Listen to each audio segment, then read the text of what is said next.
All praises to God the Father through his Son Jesus Christ in the Holy Spirit. Hello, everyone. Today we're going to talk about the book of Revelation, chapter 13, verse 17. So I was looking at the news this morning, and the news, I'm in the Chicago area, and we have this wildfire air quality alert going on, right? So they're saying that the air quality is hazardous to people who are sensitive.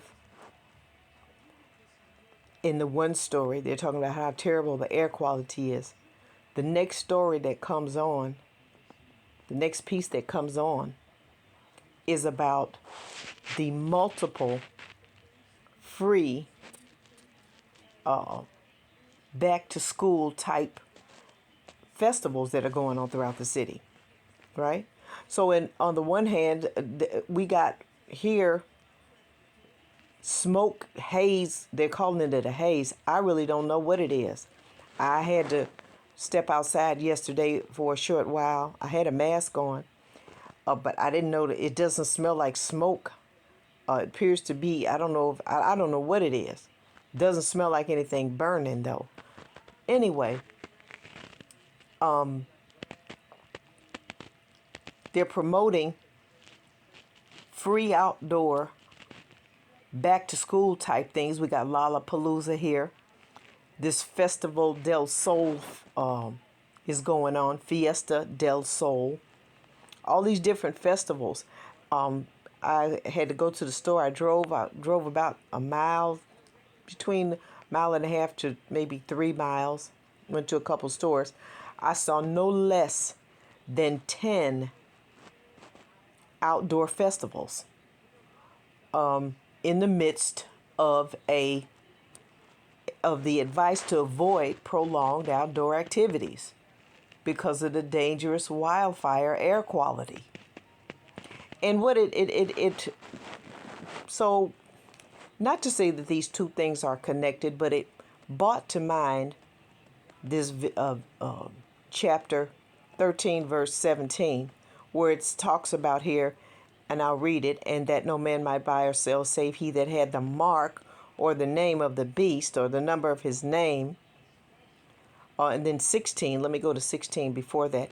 And he causeth all, both small and great, rich and poor, free and bond, to receive a mark in their right hand or in their forehead. The manuscripts say that forehead is plural, should probably be singular. But so what I had done was once before, and you hear a lot of stories about what's the mark, what's the right hand, what's the forehead. Most of the time when you see that reference to the forehead, it's talking about the area above your eyebrows and below the hairline. I even looked it up in I think it was the Greek dictionary, yeah, and it just said the face.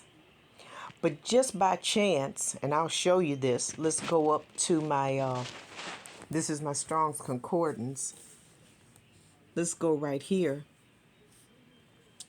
This is the Strong's Concordance, and we're going to number 639 APHF. Now, I wasn't looking for anything. I just happened to see this. Oh, I'm shaky here. Hold on, let me get it better. Okay, let's hold it right here, right? Why is this important? Because if you read it, it's 639, and I'm going to try to point to it on this. I don't know if this is going to work or not. Okay, let me pull. Hold on. APH. Where? Okay, right here, where it says forehead. See right there where it says forehead, and the synonyms that follow it. Do you see that synonym below the word forehead? Let me zoom in a little bit. Nose and nostril, snout. The forehead, the nose, nostril, the face, occasionally. Look, y'all, let me just say this. When God says you may receive the mark in your forehead. The forehead can mean not the area above your eyebrows, but your nose. Why? The nose is the foremost part of your face. In most people it is. I mean, unless you got a very serious over or underbite. And this video is just going to be very short because it's about one word. But it's very important that you keep this in mind. When they talk about your forehead, there it is right there. I wish I had a pointer. Let me see. Let me get my pen. Hold on. Yeah. When they talk about the forehead, look, let me put my see that word forehead right there? These are synonyms of words that are associated. Your nose or your nostril is the reference to which, let's go back to Revelation. It could very well be referring in verse 16 to your nose. To receive, you've got to be careful. The mark in the right hand, when you give somebody a hand, it means the right hand is usually significant of power or of administration. It means you are not to issue it or to administer that mark. That's the giver. And then the receiver is what's in the nose. It could very well be a nasal inoculation. Well, it wouldn't be an inoculation, would it? A nasal vax that goes through the nose, or it could be something that you breathe in, guys. I find it just so suspicious. And this is all I'm going to say on this video today. Be careful what you breathe in. Okay?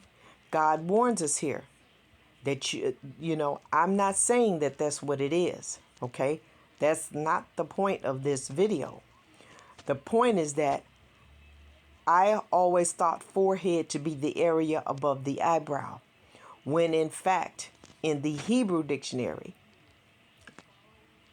and in the Greek dictionary, it indicates either the face or the forehead being the foremost part of the head on a lateral plane, right? Up and down is going to be the nose. Just a little something to think about, right? Just something to think about. That's all I got for today. Thank you for listening, and God bless us all.